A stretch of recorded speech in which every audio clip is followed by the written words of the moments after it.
Hello, minasan. Good morning. Mami Weng here again. Lakwatsa na naman po si Mami Weng. Dapat ang pangalan ko ay Mami Lakwachera na. Anyways, today's video po, share ko lang sa inyo ang aming ganap. Mag-hike na naman po kami and I will meet new friends today. May bago po kaming makakasama sa aming pamumundok. Ang aakatin po namin today ay ang Mount Mitake and diretso po kami sa Mount Hinode. Mitaki-san po alone and Hinode alone. Naakyat ko na po yan ng maraming beses pero today, first time po na diretso ako. And from where I live or from Tokyo po, sakay lang kayo ng Omi line, then baba kayo sa Omi station. Tokyo to Ome, it take 1 hour and 20 minutes. Nasa 945 yen po. Wala pang 1,000 yan ang mababayaran nyo. Then transfer, from Omi po, magsa-transfer kayo papuntang Mitake Station. It takes about 25 minutes and then wala pang 200 yen. So, doon po, nakasabay ko, pag-transfer ko sa Ome, nakasabay ko na yung ibang makakasama ko. Doon na kami nakita-kita sa Mitake Station mismo. And nanodoon na rin iba pa naming kasama na maagang dumating. Ganun yata talaga yung mga malalayo silang maaga. From Mitake Station po, tawid lang kami and lakad ng konti para sumakay ng bus. Mga ilang minuto lang naman ang biyahe ng bus. Then pagbaba po sa bus, lakad ng paakyat to start the journey. Yan, aakyat kayo ng konti. Pero pinicturean ko po muna yung bilihan ng ticket. Diyan po kayo pipila para sumakay ng cable car. Kami po hindi naman sasakay ng cable car.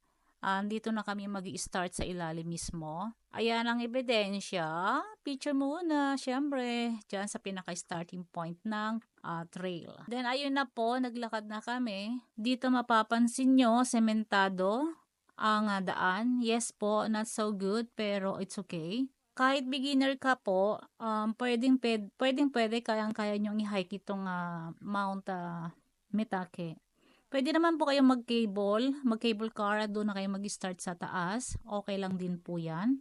Pero kung gusto niyo ma-enjoy itong mga trees dito, yung mga maganda kasi ang tanawin pagka puro ganyan puno ang nakikita nyo. So, dahil nga pataas po, ayan, syempre, hingal-hingal na kami dyan, pero masarap naman.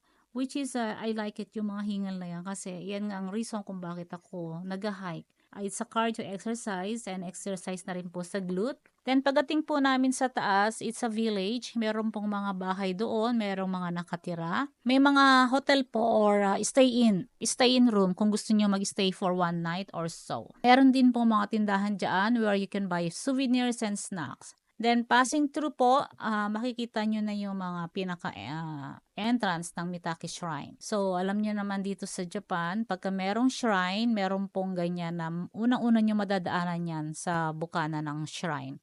Yung may tubig parang fall o hugasan ng kamay. Kailangan nyo maghugas ng kamay dyan and then akyat na kayo. Pag-akyat po namin, ako actually hindi na ako umakyat hanggang sa shrine kasi ilang beses naman akong nakapunta doon. So, nag-stay na lang ako sa baba. Yung mga kasama ko umakyat pa sila sa taas. Then, hinintay ko sila sa baba dahil doon din naman kami dadaan sa baba papunta sa Hinode. Then, yun nga, need nila bumaba ulit kung saan kami naghihintay at bumaba na kami ng sabay-sabay para sundan yung arrow papunta sa Mount Hinode. It was not hard. Parang lakad lang. Mostly flats yung nadaanan muna namin. Hindi ka maliligaw kaya huwag po kayong matakot kung gusto nyong gawin ito kahit ikaw lang mag-isa kayang-kaya. Siyempre wag lang gabi, di ba? At yun na nga, maraming hinto, pahinga at hingal. Narating din namin sa wakas ang taas. Sulit na sulit kasi ang view dito, napakaganda. 360 overlooking.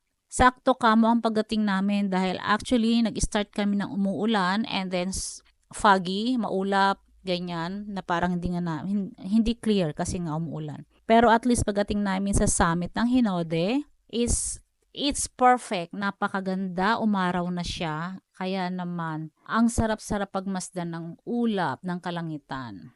And of course, group picture na po. And then, dyan na rin kami kumain ng konti. After eating and chit-chat, we decided to go down na kasi pupunta pa kami sa onsen. From Hinode Summit po, on the way down to Tsuru-Tsuru Onsen, medyo matarik kaya talaga namang hinay-hinay lang ang lakad kasi umulan nga earlier. Kaya maputik ang daan and madulas. Mahirap na madulas at yun na nga, may nadulas. Hindi lang namin na video, sayang.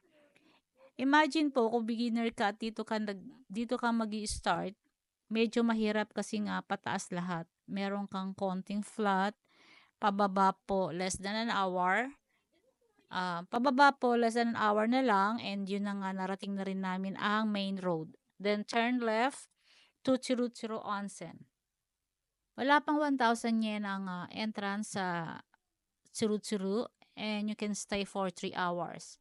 Inuna muna namin ang kumain dahil nagutom na nga mga kasama ko. Well, actually pati ako. Sa haba ng nilakad namin. Yung kain namin kanina sa taas is just parang snack lang. Siyempre, hindi mawawala ang bendo machine for drinks. After eating dyan po sa kantin nila, umakyat na kami sa taas para makapaglublob na sa mainit na tubig. Yes po, nasa second floor ang pinaka-onsen nila. We stay here mga 30 minutes lang. Then, lumabas na kami. Paglabas namin, sakto. Perfect timing, andyan na yung bus going to Itsukaichi Station. 450 yen po ang bus. And, binadecade na yata since mapadpad ako dito sa station na to. Na-amaze ako kasi ang ganda niya na ang laki ng ipinagbago. Then, dumiretso po kami from Itsukaichi po, dumiretso kami sa Fusa.